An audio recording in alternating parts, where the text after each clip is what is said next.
नमस्कार साथियों, रंगी एजुकेशन में आपका हार्दिक स्वागत है। आज हम हमारा राजस्थान कक्षा 10 की यूनिट नंबर 6 के अंदर राजस्थान के प्रसिद्ध मंदिरों के बारे में साथियों अपने अध्ययन करेंगे। राजस्थान की प्रतियोगिता परीक्षाओं के अंदर अक्सर मंदिर से संबंधित 1 या 2 प्रश्न वो पूछ लिए जाते हैं, जैसे मंदिर कौन सी सदी का है, या किस शैली का बना हुआ है, या किस शासक ने बनाया था, या ये मंदिर कहाँ स्थित है, या अन्य कोई विशेषता मंदिर से संबंधित कोई दी हुई हो। तो इस प्रकार के प्रश्न वो राजस्थान की प्रतियोगिता परीक्षाओं में 1 या 2 प्रश्न अपने को अक्सर देखने को मिलता है। तो हमारा राजस्थान कक्षा 10 की किताब के अंदर जो मंदिर से संबंधित कुछ जो तथ्य है, जानकारी या विशेषताएं जो दे रखी है, उन पे अपने आज एक एक करके डिस्कस करेंगे साथियों। चलो साथियों, आज की क्लास को शुरू करते हैं। राजस्थान के अंदर साथियों बहुत सारे मंदिर है वो बने हुए हैं और प्राचीन काल से ही राजस्थान के अंदर मंदिरों का निर्माण है वो होता रहा है। 8वीं और 9वीं सदी के अंदर 8वीं और 9वीं सदी के प्रारंभ के अंदर के राजस्थान में मुख्य रूप से ओसिया है, चित्तौड़गढ़ है, अबानेरी के जो मंदिर है वो बनाए गए। उसके बाद में 9वीं सदी में बना गुर्जर प्रतिहार शैली का एक प्रमुख मंदिर है जो कि बालोतरा और आउवा के अंदर स्थित है। कई बार प्रश्न पूछ लिया जाता है कि ये किस शैली का, जैसे आउवा का और जो बालोतरा का जो 9वीं सदी के अंदर जो मंदिर बने हुए हैं वो गुर्जर प्रतिहार शैली का बना हुआ है। उसके बाद में जब 10वीं और 11वीं सदी के अंदर अनेक मंदिरों का निर्माण है वो हुआ, और जिनके अंदर प्रमुख रूप से जो मंदिर हैं वो सीकर जिले के अंदर जैसे हर्षनाथ का मंदिर है और मेड़ता केंद्र है, और जसनगर का जो नीलकंठेश्वर का जो मंदिर है वो क्या है कि 10वीं और 11वीं सदी के प्रारंभ के जो मंदिर जो बने थे उनके अंदर प्रमुखता से लिए जा सकते हैं। उसके बाद में साथियों एक बहुत अच्छा प्रश्न बनता है कि जो किराड़ू का जो सोमेश्वर मंदिर है, कौन सा? किराड़ू का जो सोमेश्वर जो मंदिर है वो बहुत ही क्या है कि प्रसिद्ध क्या है कि मंदिरों के अंदर आता है। तो किराड़ू का जो सोमेश्वर मंदिर है वो मुख्य रूप से जो विशेषता इसके अंदर अपने जो बात करने वाले हैं वो ये है कि गुर्जर प्रतिहार शैली का अंतिम व सबसे भव्य मंदिर है वो इसको माना गया है। ये भी प्रश्न कई बार आ सकता है कि गुर्जर प्रतिहार शैली का अंतिम मंदिर किसे माना जाता है, या गुर्जर प्रतिहार शैली का अंतिम भव्य मंदिर अपने किसे कह सकते हैं। तो वो सोमेश्वर मंदिर है जो कि किराड़ू के अंदर स्थित है। और उसके बाद में 11वीं और 13वीं सदी के अंदर भी राजस्थान के अंदर अनेक सर्वश्रेष्ठ मंदिर है उनका निर्माण हुआ, और कहते हैं कि ये जो मंदिर जो शिल्प कला थी उनका श्रवण काल है वो माना जाता है। कौन सी सदी? 11वीं से 13वीं सदी के बीच में, यानी 11वीं और 13वीं सदी के बीच के अंदर क्या है कि मंदिर निर्माण का जो शिल्प कला का जो अपने मानते हैं, निर्माण की जो इनकी जो विधि है, जो संरचना है, उनका गोल्डन एज अपने कह सकते हैं कि श्रवण काल इसको माना जाता है। कौन सा? 11वीं और 13वीं सदी के जो मंदिर बने हुए जो शैली थी उनकी। उसके बाद में क्या है कि साथियों कई बार राजस्थान के अंदर क्या है कि प्रतियोगिता परीक्षा में प्रश्न पूछ लिया जाता है कि ये किस शैली के मंदिर है। तो राजस्थान के अंदर मंदिर निर्माण की एक शैली थी भूमिज शैली। कौन सी शैली थी? भूमिज। और भूमिज शैली के अंदर भी क्या है कि राजस्थान के अंदर अनेक क्या है कि मंदिरों का निर्माण है वो हुआ। तो अपने कह सकते हैं कि भूमिज शैली का सबसे जो राजस्थान के अंदर पुराना जो मंदिर है वो है सेवाड़ी का जैन मंदिर। कौन सा? सेवाड़ी का जैन मंदिर। सेवाड़ी का जैन मंदिर। और सेवाड़ी का जो जैन मंदिर है वो पाली जिले के अंदर स्थित है। कहां स्थित है ये? पाली के अंदर। भूमिज शैली का जो सबसे अपने कह सकते हैं कि पुराना जो मंदिर है वो अपने किसे मान सकते हैं? तो वो है सेवाड़ी का जैन मंदिर, और वो कहां स्थित है? वो पाली के अंदर ही स्थित है। और इसके अलावा अन्य अगर अपने क्या है कि भूमिज शैली के उदाहरण अपने मंदिरों की शैली के अंदर देखें तो अपने कह सकते हैं कि जैसे मेनाल के अंदर एक मंदिर है, उसका नाम है महानालेश्वर मंदिर। मेनाल के अंदर मंदिर, उसका क्या नाम है? महानालेश्वर मंदिर। और भणदेवरा का जो मंदिर है जो रामगढ़ के अंदर है, 12 के अंदर, और एक मंदिर बिजोलिया के अंदर भी स्थित है, उंडूश्वर मंदिर। कौन सा मंदिर है? उंडूश्वर मंदिर, ये भूमिज शैली के मंदिर है वो माने जा सकते हैं। दोबारा देख लेते हैं कि राजस्थान में भूमिज शैली का जो सबसे प्राचीन जो मंदिर है वो सेवाड़ी का जैन मंदिर पाली के अंदर स्थित है, उसे माना जाता है। और अन्य भूमिज शैली के उदाहरण के तौर पर हम बात करें कि अन्य कौन कौन से ऐसे मंदिर है जो भूमिज शैली में राजस्थान के अंदर बने हुए हैं, तो वो है महानानेश्वर मंदिर मेनाल के अंदर है, और भंडदेवरा का है रामगढ़ 12 के अंदर, और एक बिजोलिया के अंदर है उंडुश्वर का मंदिर। उसके साथ साथ में साथियों 13वीं सदी के अंदर 13वीं सदी के बाद में बहुत सारे मंदिरों का निर्माण राजस्थान के अंदर किया गया, जिनके अंदर अपने अगर ले सकते हैं एक एक करके, जैसे देख लेते हैं कि उदयपुर के अंदर है जगदीश जी का मंदिर। जगदीश जी का मंदिर कहाँ है? उदयपुर के अंदर है। और एकलिंग जी का मंदिर है केशवराय पाटन के जो मंदिर है वो है। और जगत शिरोमणि मंदिर जो आमेर के अंदर स्थित है जयपुर जिले में, वो क्या है कि 13वीं सदी के बाद के मंदिरों की श्रेणी के अंदर आते हैं। तो अपन कह सकते हैं कि 13वीं सदी के बाद के अंदर क्या राजस्थान के अंदर अनेक मंदिरों का निर्माण करवाया गया। और इन मंदिरों के अंदर अगर बात करें एक एक करके, जैसे जगत शिरोमणि का मंदिर है जो आमेर के अंदर है, एकलिंग जी का मंदिर है, जगदीश जी का मंदिर है जो उदयपुर वाला है, और केशवराय पाटन के जो मंदिर बने हुए हैं वो क्या है कि 13वीं सदी के बाद के मंदिरों की श्रेणी के अंदर गिनती में आते हैं। और इसके साथ साथ में साथियों देलवाड़ा के जो जैन मंदिर हैं वो जैन धर्म के जो मंदिर है उनमें सबसे क्या है कि प्रसिद्ध मंदिर है वो माना जाता है। कौन सा? देलवाड़ा के मंदिर। देलवाड़ा यानी देलवाड़ा के जो जैन मंदिर है वो जैन मंदिरों के अंदर सबसे टॉप मंदिरों के अंदर माना जाता है। अब अपने क्या है जो प्रमुख रूप से राजस्थान के जो मंदिर है एक एक करके देख लेते हैं। जैसे एकलिंग जी का मंदिर, एकलिंग जी का मंदिर, एकलिंग जी का मंदिर साथियों उदयपुर के अंदर स्थित है। कहां स्थित है? उदयपुर। एकलिंग जी का मंदिर है वो उदयपुर के अंदर स्थित है।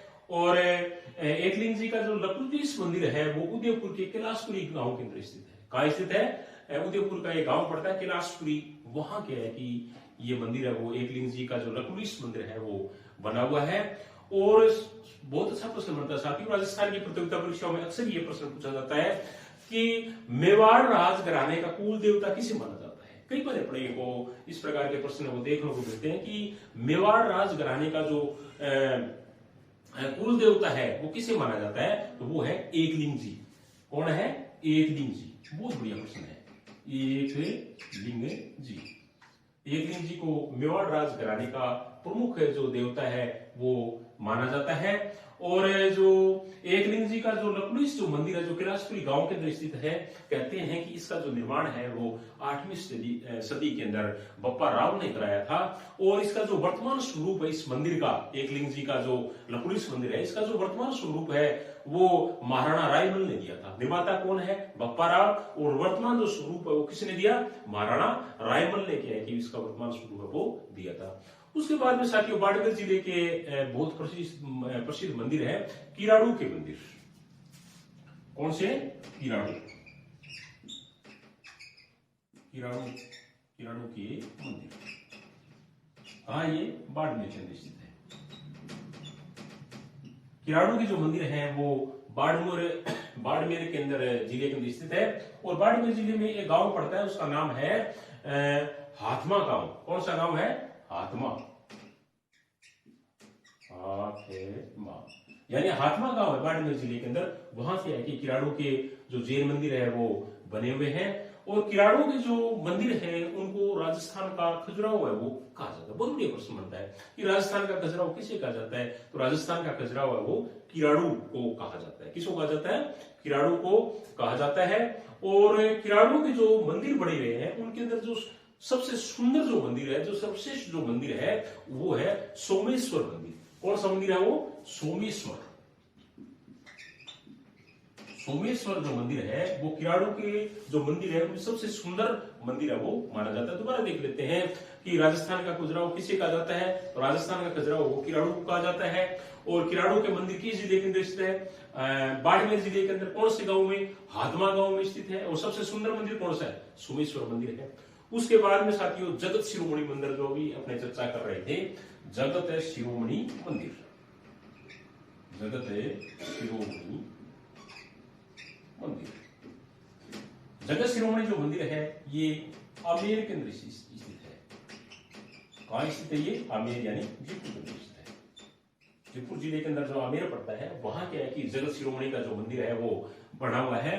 और इस मंदिर के जो निर्माता है वो जयपुर के जो राजा थे, राजा मान सिंह, उनकी पत्नी थी कंकावती। उन्होंने क्या अपने पुत्र जगत सिंह की याद के इस मंदिर का निर्माण है वो करवाया था। और कहते हैं कि इस मंदिर के अंदर जो मूर्ति लगी हुई कृष्ण जी की वो वही मूर्ति है जिसकी पूजा क्या है कि मीराबाई किया करती थी। ये आप याद रखना। बहुत अच्छा प्रश्न बनता है कि जगत शिरोमणि मंदिर कहाँ स्थित है? आमेर के अंदर। निर्माता कौन है? निर्माता राजा मान सिंह की पत्नी कंकावती ने अपने पुत्र जगत सिंह की याद के अंदर क्या है कि इसका निर्माण है वो करवाया था।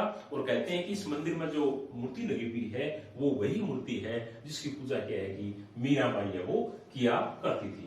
उसके बाद में शिव मंदिर है साथियों। बहुत ही महत्वपूर्ण प्रश्न बनता है शिव मंदिर। कई बार पेपर के अंदर आ जाता है शिव मंदिर के बारे में कि शिव मंदिर, ये महत्वपूर्ण जो शिव मंदिर है वो कहाँ है? बारडोली, चित्तौड़गढ़ के अंदर। बारडोली गांव पड़ता है चित्तौड़गढ़ के अंदर। बारडोली चित्तौड़गढ़ जिले का एक गांव पड़ता है बारडोली। वहां क्या है कि शिव जी का एक प्रसिद्ध मंदिर है वो बना हुआ है। पंचायतन शैली का है, ये याद रखना। बहुत बारी प्रश्न आता है ये पंचायतन शैली का। यानी बारडोली का जो शिव मंदिर है वो किस शैली का? पंचायतन शैली का। किस शैली का बना हुआ है? पंचायतन शैली का। पंचायतन शैली का क्या है कि ये बारडोली का जो शिव मंदिर है वो बना हुआ है।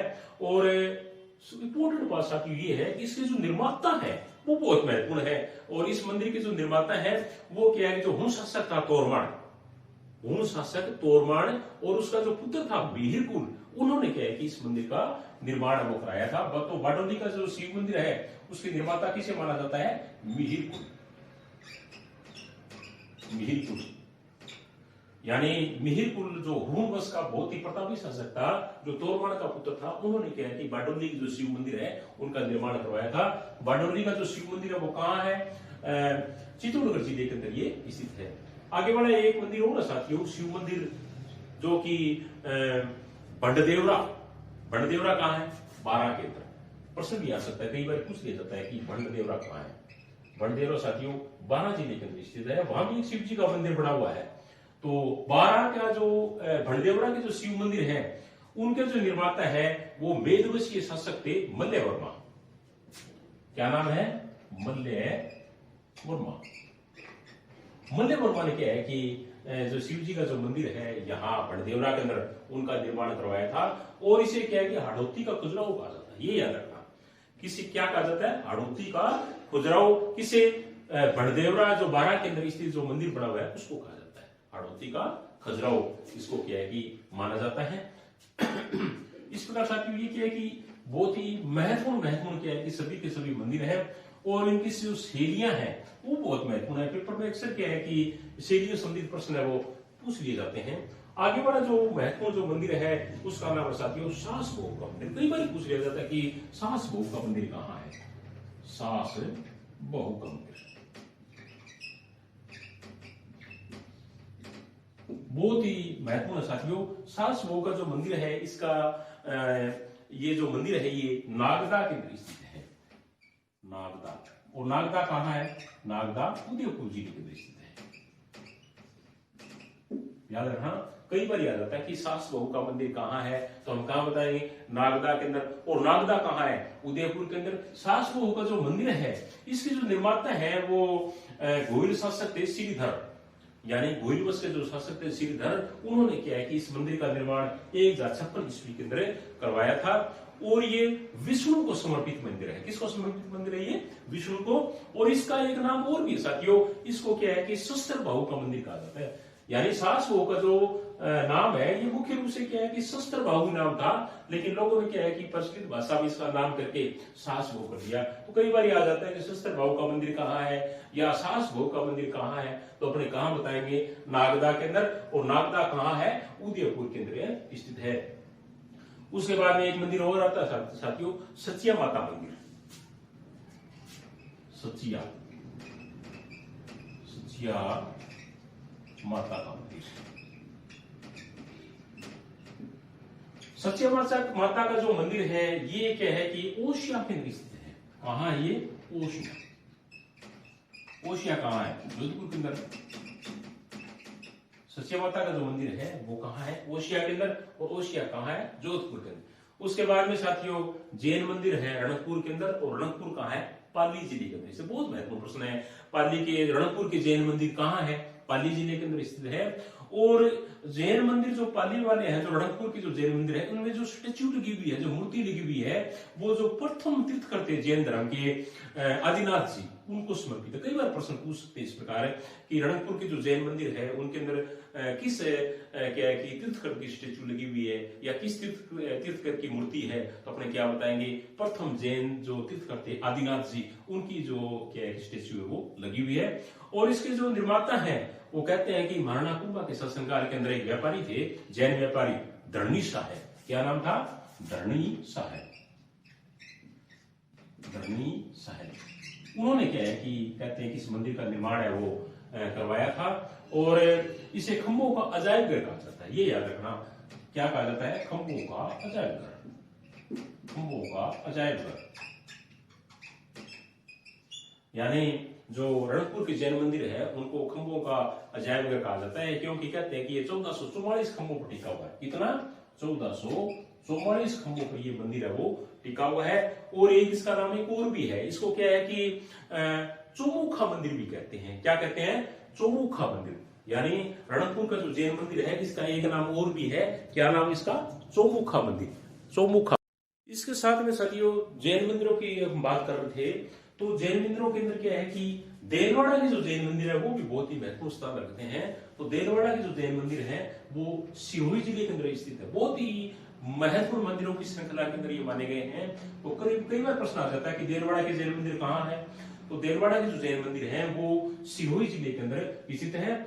और राजस्थान गुजरात के जो चालुक्य वंश था, जो सोलंकी वंश था, उनके मंदिर जो निर्माण करने की जो शिल्प कला थी उनका सर्वश्रेष्ठ क्या है कि जो अपने इमारत मान सकते हैं वो क्या है कि ये देलवाड़ा के जैन मंदिर है। और यहाँ मुख्य रूप से दो मंदिर हैं। कितने मंदिर हैं? दो। और दो मंदिर कौन कौन से हैं? देलवाड़ा में जो मंदिर बने हुए हैं वो दो हैं। कौन कौन से? दो मंदिर बने हुए हैं। और दोनों मंदिरों का साथियों क्या है कि अलग अलग क्या है कि शासकों ने या उनके मंत्रियों ने निर्माण कराया। तो पहला मंदिर है उसका 1031 ईस्वी के अंदर क्या है कि निर्माण करवाया गया। और दूसरे का मंदिर है जो निर्माण है वो 1230 ईस्वी के अंदर निर्माण है वो करवाया गया। तो 1031 ईस्वी के अंदर विमल शाह ने क्या है कि इसका निर्माण करवाया था। इसने विमल शाह यानी 1031 में विमल शाह ने इसका निर्माण करवाया था।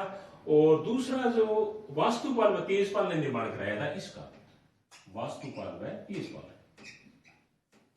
वास्तुपाल व तेजपाल 1230 ईस्वी में इसका निर्माण है वो करवाया था। दोबारा देख लेते हैं कि देलवाड़ा के जो जैन मंदिर बने हुए हैं जो सिरोही जिले में स्थित है वह मुख्य रूप से दो मंदिर है। पहला जो मंदिर है वो 1031 ईस्वी के अंदर, कब? 1031 ईस्वी के अंदर जो गुजरात के जो शासक थे राजा भीमदेव के मंत्री थे, उनके कोई विमल शाह नाम करके, उन्होंने क्या है कि इन मंदिरों को निर्माण कराया था। इसका एक नाम और भी, इसको विमल शाही भी कहा जाता है। यानी ये जो मंदिर बना है बड़े हुए हैं इनको क्या कहा जाता है?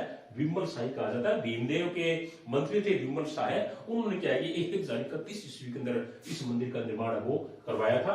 दूसरा जो मंदिर है साथियों उसका 1230 ईस्वी के अंदर वास्तुपाल व तेजपाल थे, उन्होंने क्या है कि इनका निर्माण कराया था। इसका एक नाम और भी है, इनको क्या है कि लूणव शाही कहा जाता है। लूणव शाही, लूणव, लूणव, लूणव शाही, इनको क्या है कि लूणव शाही मंदिर है वो भी कहा जाता है। और ये जो मंदिर है ये जो जैन धर्म के 22वें जो तीर्थकर थे नेमिनाथ जी, कौन से? नेमिनाथ जी, उनको समर्पित है साथियों। तो इस प्रकार ये जैन धर्म के दो बहुत ही प्रसिद्ध मंदिर है वो माने गए हैं। उसके बाद में क्या है कि एक और मंदिर है साथियों, उसका नाम है हर्षद माता मंदिर। हर्षद माता मंदिर ये अबरनाथ के अंदर स्थित है। कहा? ये अबानेरी। हर्षद माता मंदिर है ये अबानेरी के अंदर स्थित है। मूलतः ये क्या है कि एक विष्णु जी का मंदिर था और कहते हैं कि महमूद गजनी ने जब इस पर अटैक किया तो इसको तोड़ दिया था साथियों। और कहते हैं कि ये गुर्जर प्रत्याहारकालीन जो कला था उसका सबसे सर्वश्रेष्ठ क्या है उदाहरण है, वो अपने हर्षद माता मंदिर को मान सकते हैं। तो ये थे साथियों राजस्थान के प्रमुख मंदिरों की श्रृंखला के अंदर तो हमारा राजस्थान कक्षा 10 की बुक के अंदर दिया हुआ है। इनमें पूरा मैंने आपको बताने का प्रयास किया। आशा है कि आज का वीडियो आपको बहुत ही पसंद आएगा। कल हम फिर दोबारा एक नए चैप्टर के साथ में फिर मिलेंगे। इसी के साथ थैंक यू, धन्यवाद।